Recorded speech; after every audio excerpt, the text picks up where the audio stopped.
commencer, je vais vous dire simplement quelques mots et avant de donner la parole à Daniel Vessoff.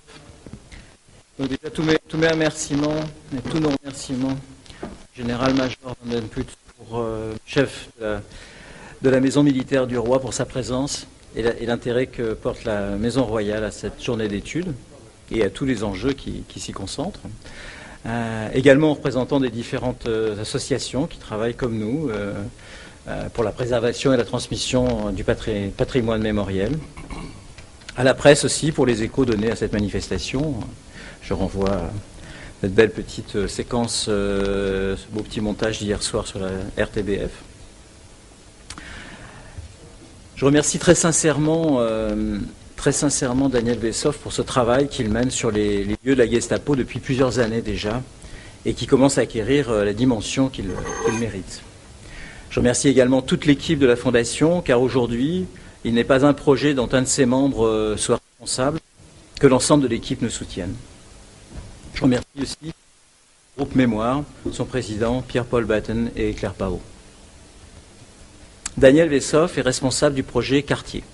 En effet, la nécessité d'ouvrir, il y a un peu plus d'un an, un projet de travail sur la mémoire des quartiers s'est imposé par le simple constat que les plaques et les monuments, pour importants symboliquement qu'ils puissent être, ne nous exonèrent pas de la nécessité de préserver, d'entretenir et d'abord de mettre au jour les traces de ces passés de violences extrêmes et de persécutions qui nous engagent autant vis-à-vis de l'histoire que dans le présent dont nous sommes contemporains.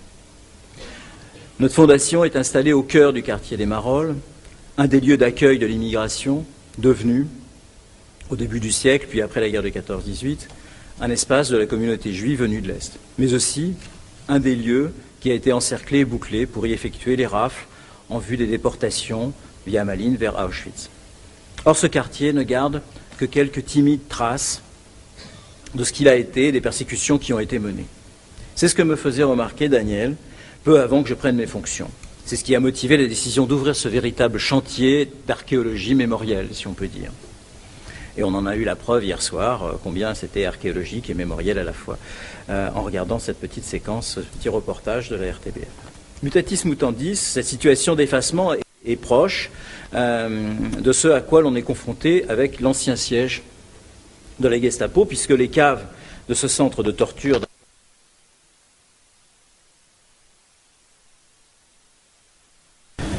et de ce fait, la mémoire des pierres portant les inscriptions des détenus de la Gestapo est en base de l'histoire, ou en tout cas exposée à ce risque.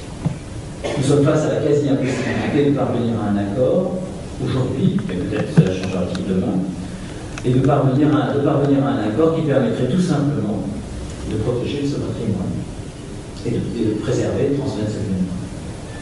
Cela révèle aussi combien la mémoire peut devenir dérangeante et critique, et qu'il existe des gens qui aimeraient s'en débarrasser. Merci Daniel, grand merci pour ces initiatives et bonne chance pour cette journée et ses suites. Et je te donne la parole.